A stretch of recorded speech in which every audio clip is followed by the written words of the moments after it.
So this is Jason, JC316 for most people. Today I'm going to be showing you how to change the intake gasket on a Vortec 350.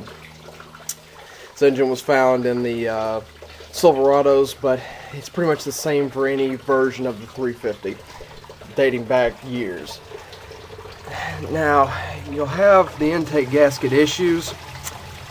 A lot of times it's because the deck spool never got changed, and it has a tendency to eat through the intake gaskets, and you start getting antifreeze leakage all down through here and down the side of the engine. It's a real pain in the butt.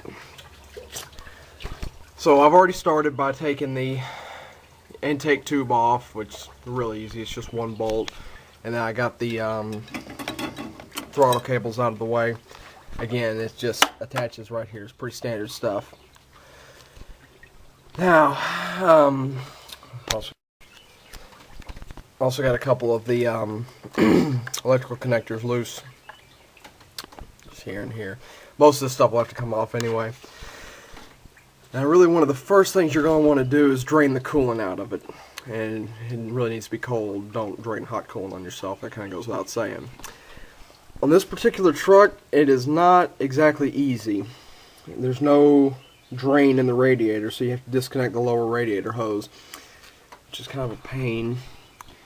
The best place to do it is, I don't know if you can really see it, is right there where it attaches to the water pump. You can get a pair of slip joint pliers on the crappy stock hose clamp and then drain it. It's going to make a huge mess. Just try to catch as much of it as you can and mop up the rest. So the first real order of business here is getting the upper intake off. You're really going to have to get the AC compressor out of the way. Now, you can leave the lines attached to it and just move it out of the way if you don't want to discharge the system. So let's start with that. Let me see if I can position the camera in some way. I don't have a camera person yet. Well, that didn't work. Sorry about that. But, well, let's just do it this way. The AC compressor is held on by 4 13mm bolts.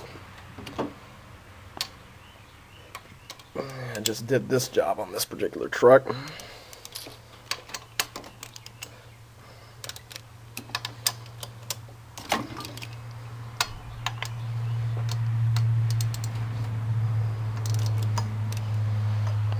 So yeah, just loosen those off.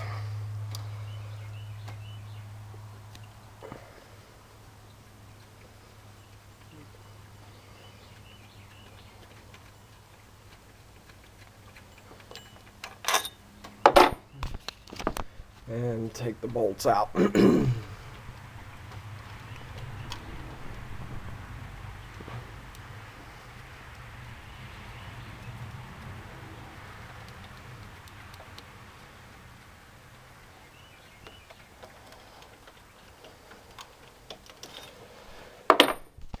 And then also, of course, you're going to have the clutch power, the high pressure switch, and the clutch.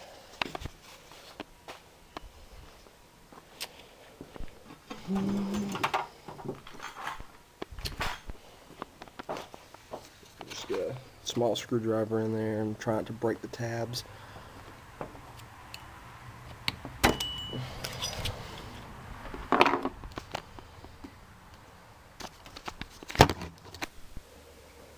So anyway, now we're back live after that. Now anyway, there's another connector around behind the compressor, and that's another pressure switch of some kind. I'm not actually sure what it does.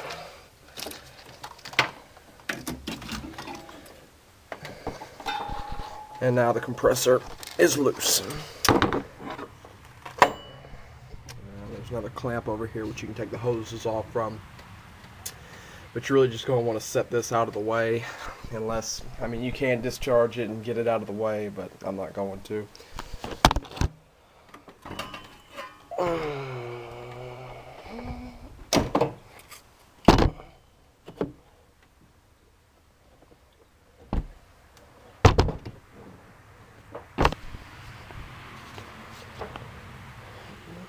I may wind up having to on this thing just to get it set out of the way properly.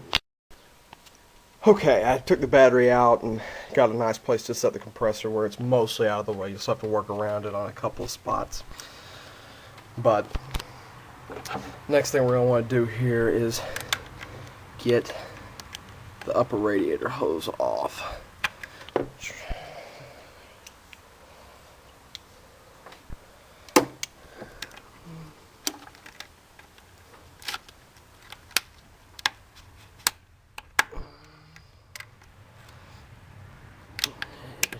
Fight these stupid stock clamps. I highly recommend changing these out with actual hose clamps whenever you're done. These technically can be reused, but they're not supposed to be. And who would want to? So after a brief profanity-laced fight, I got the stupid hose clamps off and got the upper radiator hose that attaches to the upper radiator. Now we're going to need to take the upper intake off. Now this is accomplished by taking this off, the main wiring harness for the spider injectors. These fuel lines, you can trace them back to the back down behind the distributor. They're kind of a pain to get to. And then we'll be taking out the bolts. They're in various locations and they appear to be 10mm. So I'm just going to take both hands. I don't have a camera person, so I'm going to shut it off and I will be back as soon as those bolts are out to show you how to take it off. Okay, so sorry about the delay.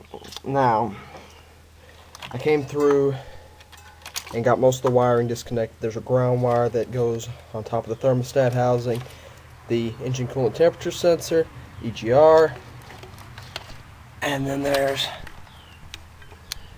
clamps that hold them on there, and there, and there, and then somewhere over there.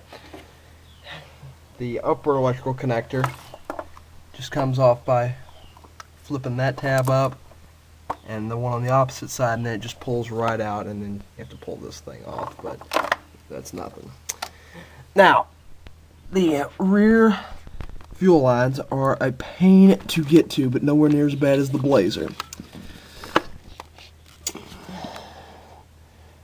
Now, you have to take the spark plug wires off from the distributor. They are 16mm, but you might not be able to get a 16mm wrench back there. I wound up using just a small crescent wrench. And you turn it toward the driver's side of the pickup because you're working backwards, and then they just simply unscrew. Once you break them loose, they can be really tight, so you sometimes have to hammer on them. Do not strip them. It is a monster pain if you do. Okay, now that the fuel lines are out of the way and all the electrical is disconnected, well, I say almost all of it, but one more. Looks like the map sensor. Now, we can start taking the bolts off.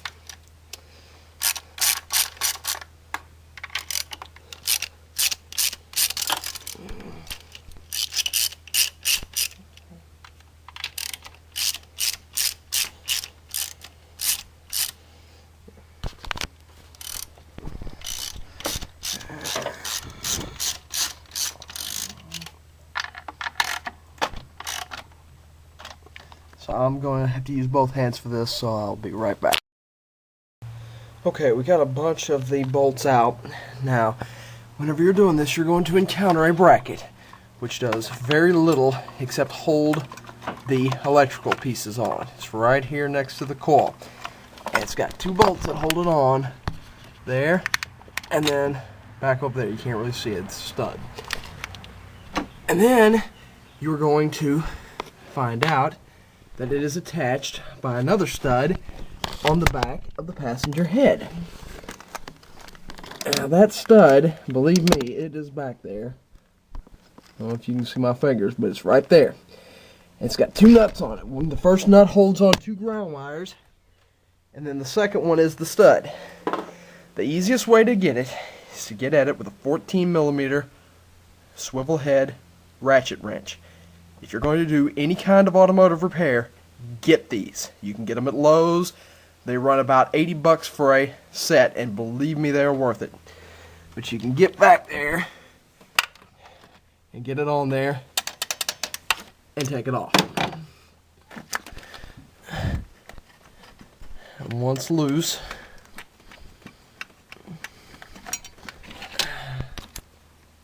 there's the stud.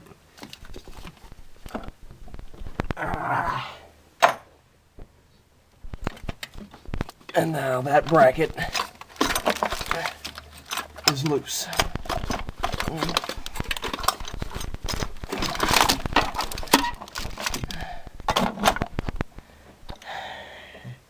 And you can see kind of how it goes on there.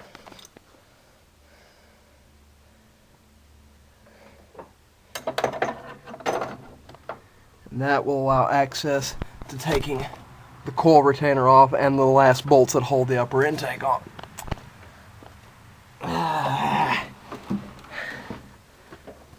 Now you're probably going to have to wind up doing the same thing for the fuel lines on the back side here. I'm not sure how many bolts are there yet. I'll report back once I get there. But anyway, that's that, and I'll be back with more. Okay, we've gotten all the bolts out of the upper intake, which are there, and there's about 10 or 11 of them, and they come all down this side where they all the way down and around the back. Now at this point, almost all of them, there's another one there, and then another one there. Now that one, you might be wondering, how in the hell do I get to it with the fuel line in the way? Because, well, you can get that on there, but it's really a pain in the butt. Now, you have to take these upper fuel lines off, and I'll show you how to do that. There's a bolt right down there. It's a 10mm, and it's really on there, but that is what holds the two fuel lines on to the back of it. Once it's loose, that becomes loose. Now, at this point, you may wonder how these things attach. And this one really stumped me the first time I did this job, because they just kind of appear to go down into the intake and you don't know how. Well, there are two bolts on top. They're 8mm. And we're going to hand the camera over to my camera person. Now, these two 8mm bolts come out.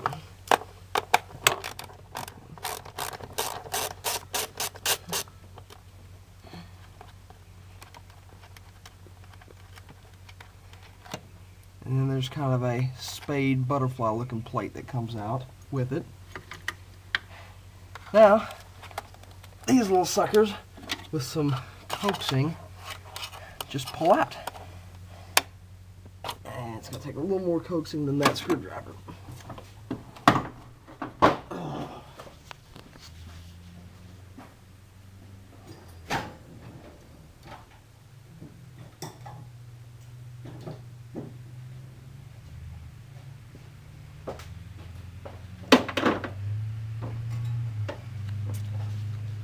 So we use a little larger screwdriver. And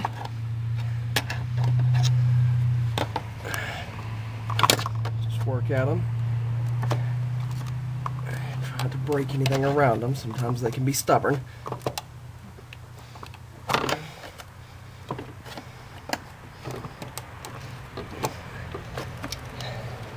And they'll pop right out. If that bolt is loose back there, your two upper fuel lines just snake out.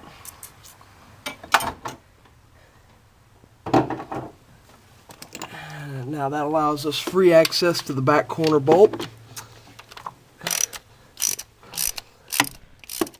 which again, 10mm, just like all the top ones.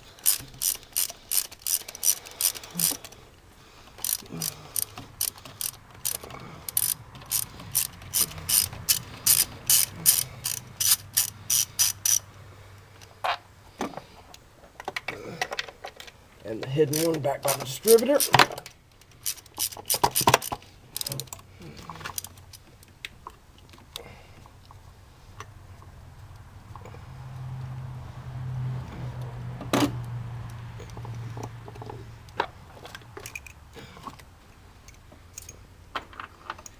And I believe that is all the bolts. Oh, one more.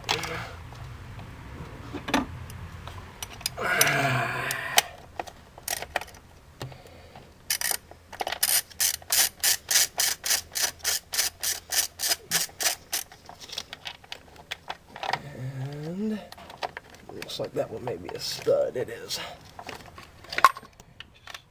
Push that out of the way.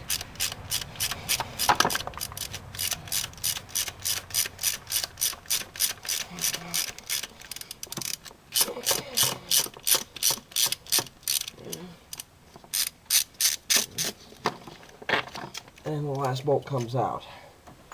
Now the PCV valve will also need to be pulled out, which you just grasp it and pull it out. I'll leave it attached there, I don't really care. Double check and make sure all of your bolts are out. They are. Now this just lifts off. Now this piece right here will stay in the, basically on top of the lower intake. It comes out of this. It's a very creepy design, but there's a seal around here that can sometimes go out. And that may be why you're watching this video, is to just figure out how to get the upper plenum off. And this can sometimes take some working, but just be careful and try not to break anything. And the upper plenum is now removed, and throttle body assembly, which leaves us with the spider injector. This may be another reason why you're in here. This is another item that commonly fails, especially on the 4.3, which again, same job, just 2 extra cylinders. But you can see it looks like a spider. These are your actual fuel injectors right here. Don't mess with these if you're just taking the lower intake off. The last thing you want to do is piss them off and cause misfires, and you'll be doing this job all over again, so just don't even touch it. Now, at this point, you're thinking, all right, I got it made in the shade, but you don't. This right here has to be loosened off and slid forward. You don't have to take it all the way off, but you can slide it out of the way. The alternator and the alternator brackets will have to be removed, however.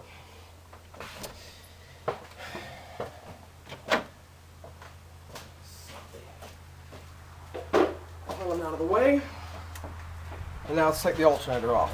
Make sure your battery is already disconnected whenever you do this. It's a given, but just make sure. And it looks like that is a 13, which, again, the handy little ratchet wrench.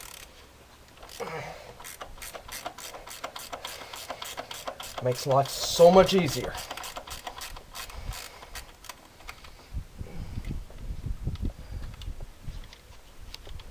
Take the primary power cable off and then just put the nut back on so you know which way it is and where it goes. You don't lose it.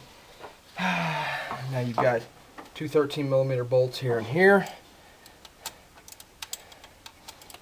Again, I'm going the wrong way.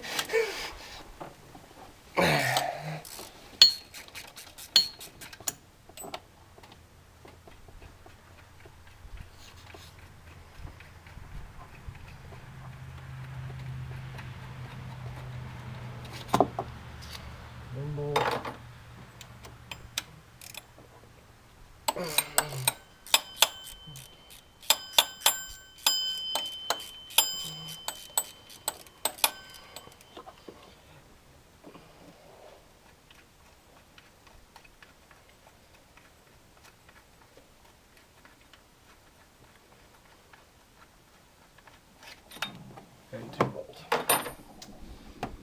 Now my screwdriver ran away, but a little bit of coaxing and it should come out.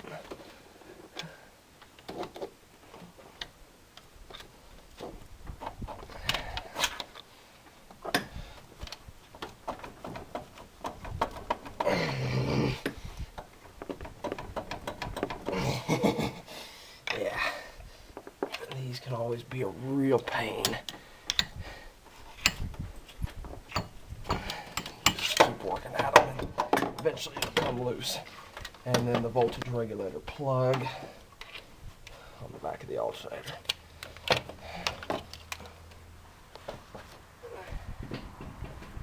And now that can be set out of the way.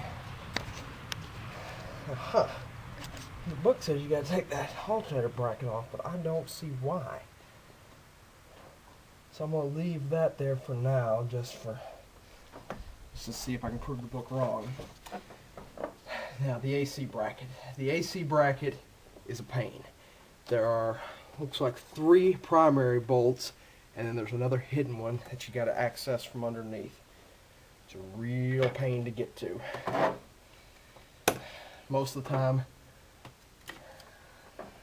mechanics will just leave them off, the lower bolt off.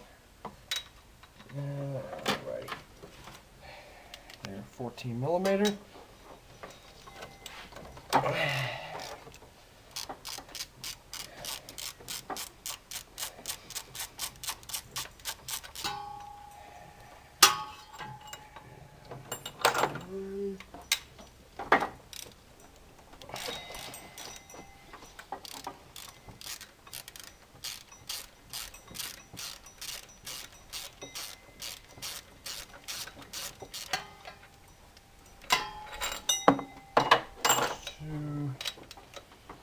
This is 3.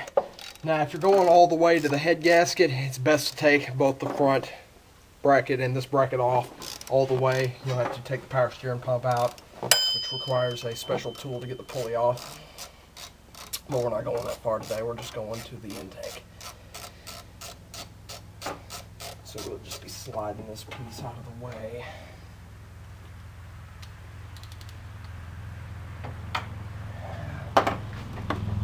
Yeah, now that appears to be all of the upper ones. Now for the lower one. Alright. Done this before, but it's been a while.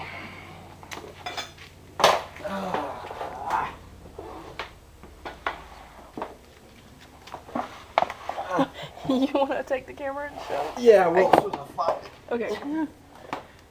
But Because I'm not crawling under there. no, I wouldn't imagine you would.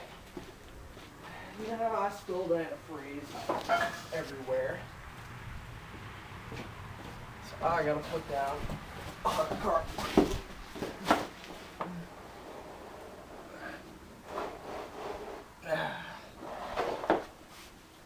Spider, go.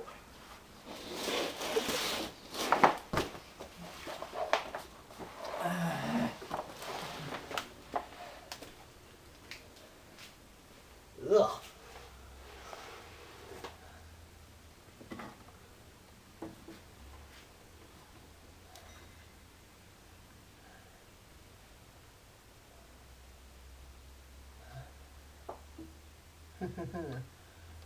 Yeah, no, mine is extremely dirty under here. Hey, would you hand me a screwdriver so I can chip away at this clay? How big a screwdriver? Any screwdriver, any one I've got up there. Yeah, there's a little skinny one. That works. I can't take the bolt out if I can't see it.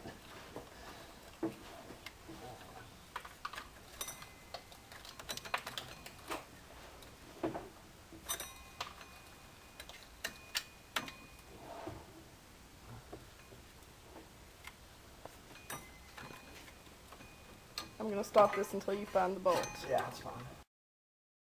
Okay, we're back. The hidden bolts are here. Right there. It's a 15 millimeter. You can get to it with a wrench. Ah. Ah.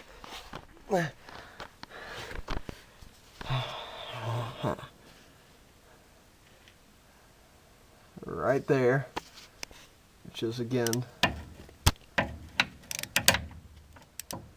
the 14 millimeter, and then the last one is right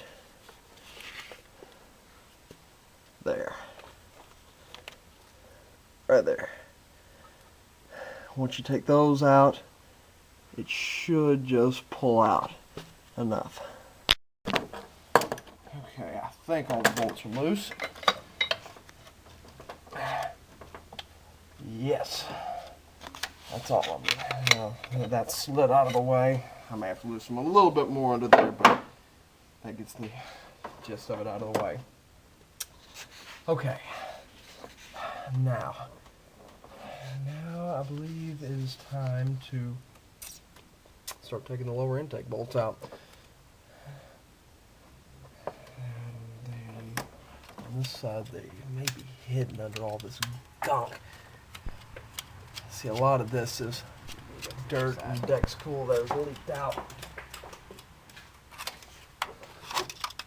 But either way, you want to get all, if you've got something like this, you're going to want to get all of this cleaned out before you go taking it loose, because you don't want this down in your oil system.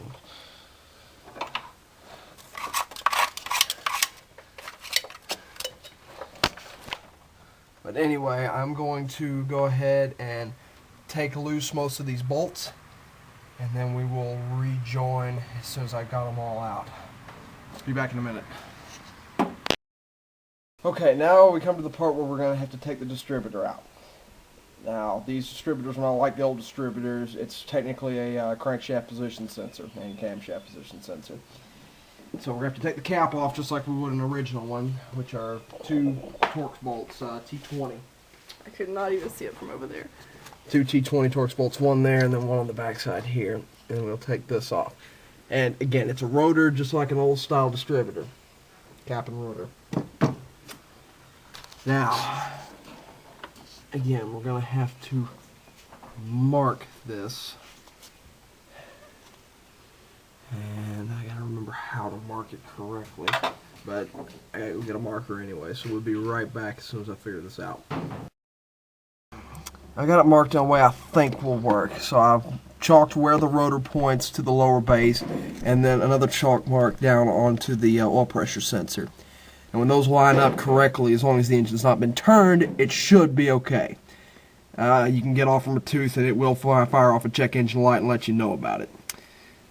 But that's where we are there. And then the 4 bolts that hold the lower intake on are back there, and then on the opposite side there and there. Now on the front side here and here, and then there. We will have to take the EGR pipe off. That looks like about a 21 or 22 millimeter. I'll make sure in a minute. And then we're going to have to take this piece off. Now this can be a real pain. This is a heater hose. And it uses these crappy little spring clips right here, which you're going to have to pinch together and then pull out. Now these things can be extremely rusted and a giant pain in the ass to take out. Sometimes they come out easy, most of the time they don't. Try not to break anything. If you do, they sell the kits to rebuild them, which you're probably going to want anyway up at your local auto parts store. You want to re-O-ring it anyway just so to make sure it's not going to be leaking. But I'm going to take all that off and then we will be back shortly.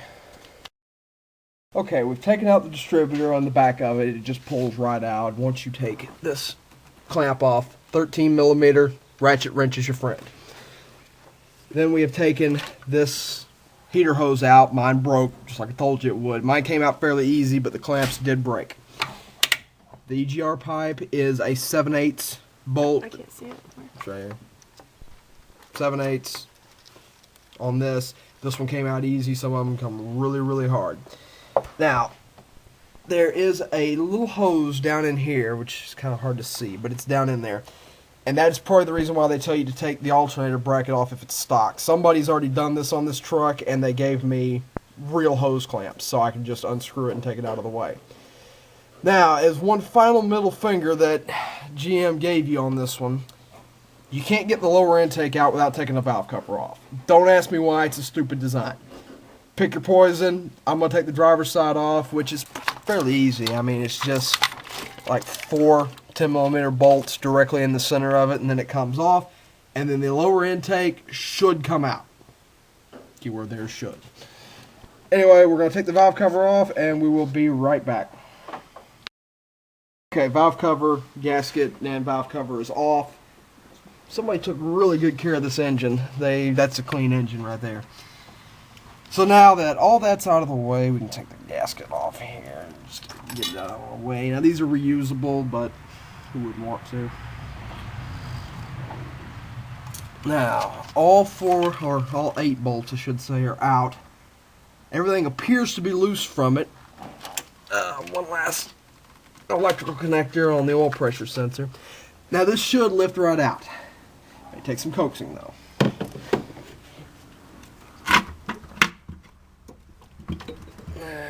Feels like something may still be attached, but maybe just heavy.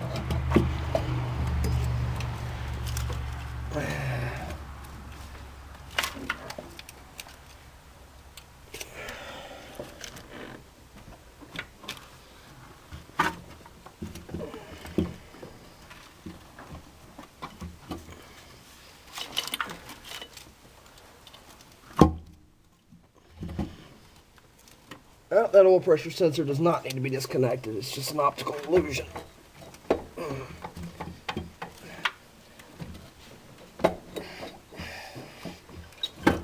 Something is holding me here. I just don't know what.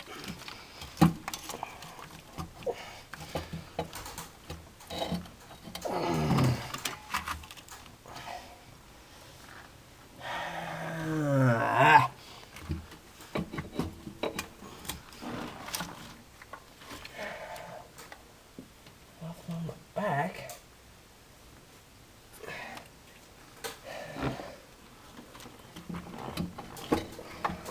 Oh, it's that damn hose I was talking about earlier.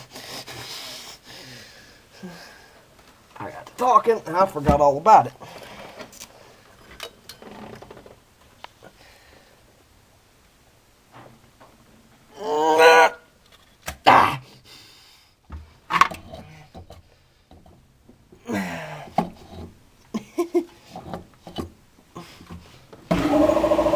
Oh, there's some noise.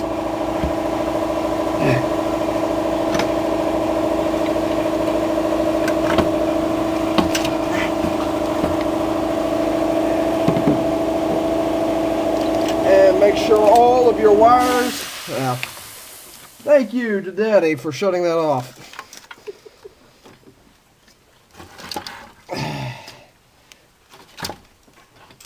And out she comes. Oh, and she's heavy, so be very careful. Now, let's take the gasket off, and you can see what happens to it. Deck's cool, chews through it. It just gets bad over the years, and that happens. It starts working its way through, rubber breaks down, and you get water leaks. So that's it. Now we just clean up the block.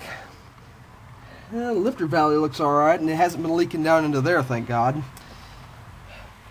Clean up all of this, and we'll be back with the reassembly. Thank you.